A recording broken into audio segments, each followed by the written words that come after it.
नमस्कार, आप public news TV देख रहे हैं और मैं हूं देवकीनंदन मिश्र। आज ऑपरेशन सिंदूर चला और जो पहलगाम के आतंकी थे, पहलगाम हमले के जो आतंकी थे, उनको नेस्तनाबूद कर दिया हमारी भारतीय सेना ने। आपको ध्यान होगा कि 22 अप्रैल को पहलगाम में 27 जो हमारे पर्यटक थे, भाई थे, उनकी हत्या कर दी गई थी। जात धर्म पूछ करके हत्या की गई थी।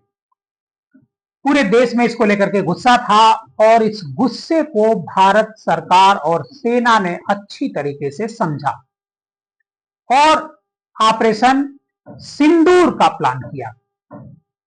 आज के इस वीडियो में हम आपको बताएंगे कि आखिर ऑपरेशन सिंदूर कैसे एग्जीक्यूट किया गया, कैसे उसकी प्लानिंग की गई, किस स्तर पर सबसे पहले इसकी चर्चा होती है और कैसे ऑपरेशन सिंदूर का नाम निकल करके बाहर आता है। दरअसल 22 अप्रैल को घटना होती है। उसके बाद जो प्रधानमंत्री होते हैं नरेंद्र मोदी, उस समय वो अरब देशों की यात्रा पर होते हैं और वहां से वापस लौटते हैं अपनी यात्रा अधूरी छोड़ करके। राहुल गांधी अमेरिका में होते हैं, वो भी अपनी यात्रा छोड़ करके वापस आते हैं। सर्वदलीय बैठक होती है, लेकिन प्रधानमंत्री उस दिन पटना जाते हैं, बिहार में जाते हैं, एक रैली को संबोधित उनका पहले से प्लान था, वहां जाते हैं, वहां से लौट करके आते हैं और अधिकारियों के साथ बैठक करते हैं, सेना के लोगों के साथ बैठक करते हैं, खुफिया एजेंसियों के साथ बैठक करते हैं। उस बैठक में रक्षा मंत्री होते हैं, गृह मंत्री होते हैं और एनएसए अजीत डोभाल होते हैं।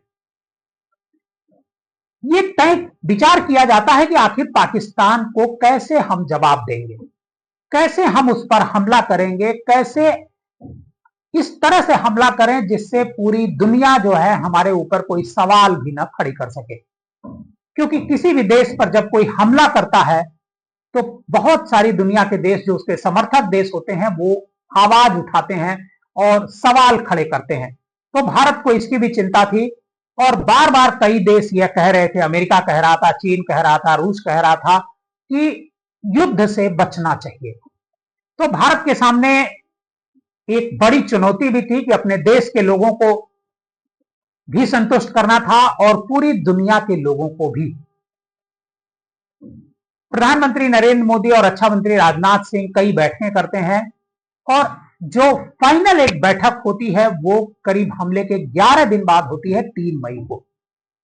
3 मई को बैठक होती है और 3 मई की बैठक में तय किया जाता है कि जो आतंकी ठिकाने हैं पीओके में, पाकिस्तान में, उस पर हम लोग हमला करेंगे। अब आती है कि आखिर इस हमले का क्या नाम दिया जाएगा, इस ऑपरेशन का क्या नाम दिया जाएगा।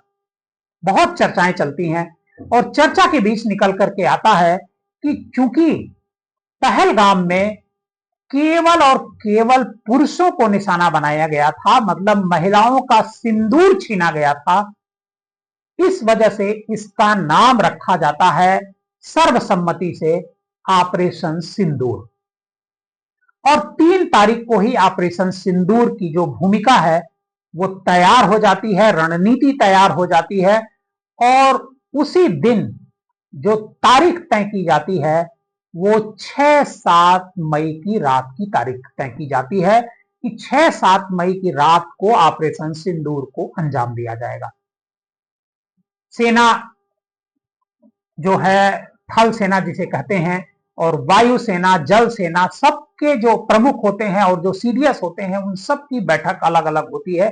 प्रधानमंत्री और रक्षा मंत्री, गृह मंत्री के साथ तो होती ही होती है, डोभाल जी के साथ तो होती ही होती है। इसके अलावा वो चारों एक साथ बैठ करके ये पता लगाने की कोशिश करते हैं कि कहां कहां ठिकाने हैं। वैसे ये ठिकानों के बारे में जो जानकारी थी वो 3 तारीख यानी 3 मई तक ही पता चल गई थी, लेकिन उसकी पुष्टि भी करनी थी। अपने सोर्सेज के जरिए भारत ने पुष्टि की कि कहां कहां पर आतंकवादी छिपे हो सकते हैं और कहां आतंकवादी कैंप चल रहे हैं, कहां पर आतंकवादी ठिकाने हैं, उन सब का पता लगाया जाता है। और 6-7 मई की रात में करीब 1:05 पर जो है ये ऑपरेशन शुरू होता है और ऑपरेशन शुरू होने के बाद ये करीब 25 मिनट तक ये ऑपरेशन चलता है और 25 मिनट में 7 शहरों के जो 9 आतंकवादी ठिकाने हैं उस पर हमारी जो वायुसेना है, वायुसेना के जो लड़ाकू विमान है वो हमला करते हैं, वो ध्वस्त करते हैं। कई कुछ एक जगहों पर जो हमारे सैनिक हैं वो वहां पर उतर करके भी देखते हैं और फिर इसी 7 मिनट के भीतर वो वापस आ जाते हैं और पूरा जो इलाका होता है जहां पर बमबारी की जाती है एक तरीके से दिन में उजाला हो जाता है। इतनी रोशनी होती है बमों से कि वहां पर तबाही मच जाती है। और जो पाकिस्तान का जो सबसे बड़ा आतंकवादी है अजहर हुसैन, उसको, उसके परिवार को जो है करीब 6 या 7 लोग उसके इस हमले में मारे जाते हैं, क्योंकि अजहर के ही ठिकाने को मुख्य ठिकाना माना जाता है। वही ट्रेनिंग कैंप चलाता है, पाकिस्तान में रहता है, पाकिस्तान की जो आईएसआई है वो उसको सपोर्ट करती है और वही ट्रेनिंग कैंप वहां पर चलाता है पीओके में। तो पहला निशाना जो है अजहर ही था और अजहर तो बच गया, लेकिन अजहर के परिवार के 7 लोग इस हमले में मारे गए हैं। और इस की जो सूचना है रात में ही जो है एयर स्ट्राइक की मीडिया को दी जाती है और मीडिया इस पर शो चलाना शुरू कर देता है और पूरे देश को बताता है कि भारत की सेना ने पाकिस्तान से बदला ले लिया, आतंकवादियों से बदला ले लिया और वाकई में बदला ले लिया। और आज का जो दिन है वो सेना का दिन है। वैसे भी जब कभी भी सेना की जरूरत पड़ती है, जब कभी सेना को सामने लाना होता है, जब कभी भी सेना की आवश्यकता पड़ती है कि उसको हमला करना है, तो कभी सेना फेल नहीं हुई है। क्योंकि पाकिस्तान से इससे पहले भी कई बार युद्ध हो चुका है। अंतिम युद्ध 71 में हुआ था, 1971 में, और उस समय भी पाकिस्तान की जो सेना थी उसने सरेंडर कर दिया था। हालांकि उस बार हमला पहले पाकिस्तान नहीं किया था। वैसे इस बार भी अगर कहेंगे तो आतंकियों के रूप में पाकिस्तान ने आतंकवादियों को भेजा और हमला कराया, और जिसमें हमारे 27 पर्यटक मारे गए।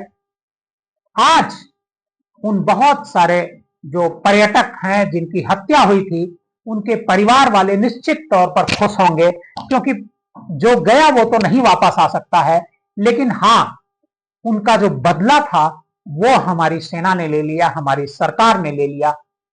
आज के इस प्रोग्राम में बस इतना ही। आप पब्लिक न्यूज टीवी के साथ बने रहिए। अगर आप हमारे इस चैनल पर नए हैं, पहली बार हमारा ये प्रोग्राम देख रहे हैं, तो हमारे इस चैनल को सब्सक्राइब कीजिए और इस कहानी को ज्यादा से ज्यादा लोगों को शेयर कीजिए।